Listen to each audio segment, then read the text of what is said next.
This is Caputo Pizzeria flour. It's one of Caputo's many 00 flours produced in Italy. There are a lot of pizza people on the internet that consider this the gold standard of pizza flour. This is due to its relatively high protein content of 12.5%. It's also milled using a slow and low temperature process, which helps to preserve the natural aroma and flavor of the wheat and aids in water absorption. However, Caputo Pizzeria flour is pretty hard to find in many countries, and it's a really expensive flour, especially when you tack on shipping costs to non-European countries. So, today I'm going to pit it against an easy to find standard all-purpose flour.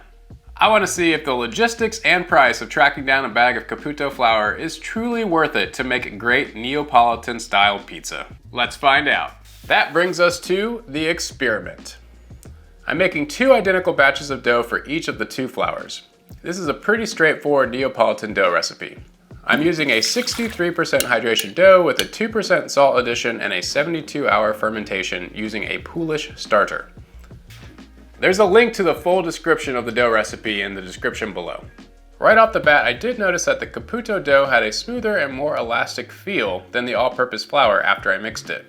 But we aren't going to eat raw dough, and the only thing that really matters is the final pizza. To keep things traditional, I'll be making margarita pizzas with just a simple crushed San Marzano sauce with salt and olive oil, and some fresh mozzarella and basil.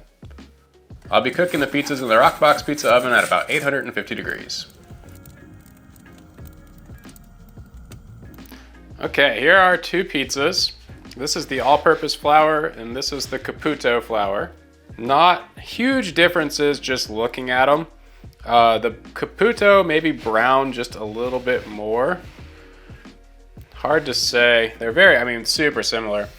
Bottom, that's the bottom of the all-purpose. This one was cooked first, so it is getting a little floppier now, but this is the... Trying to do this without sliding all the toppings off. The bottom of the Caputo. So both cooked pretty good. Similar crunch and spring back, I'd say, on both of them. The all-purpose maybe has a little more spring, and the Caputo's probably got a little more crunch. But pretty similar. Let's cut into them and see what they look like. Trying to find a good piece of crust to look at. All right, so this is the Caputo, inside of the Caputo. So good spring back, pretty good crunch. All right, so that's the inside of the all-purpose. If we do a side by side, so all-purpose, that's the Caputo. Obviously that's all well and good, but we gotta try it. I guess we'll start with the all-purpose. So that's the all-purpose dough right there. It's really good. Again, that one came out first, so it's at a little bit of a disadvantage. It's not quite as crispy as it was when it did first come out of the oven. I only had the one oven, so obviously I had to cook one first. The flavor is well developed. It's tasty pizza, good chew, good crunch. Caputo. I'm trying really hard to differentiate the two. They're actually so similar that it's hard to pick them apart. If I had to say one was better, I think it is probably the Caputo, simply because it almost seems more delicate.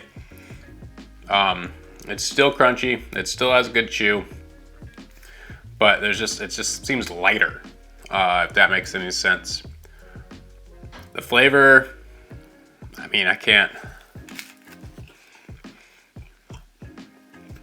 Maybe slightly nuttier, more flavorful in the Caputo. But, I'm nitpicking. They are incredibly similar. Honestly, the Caputo is a hair better. Just a fraction better than the all-purpose flour. So, it's better. I'll give it that. It is a better pizza. Is it worth 4 times the price and the hassle of having to have it shipped to you from Italy? No. The all-purpose is so close to being just as good that it's not worth it. That's my opinion. You know, if you have easy access to it and it doesn't cost a bunch more money, get the Caputo.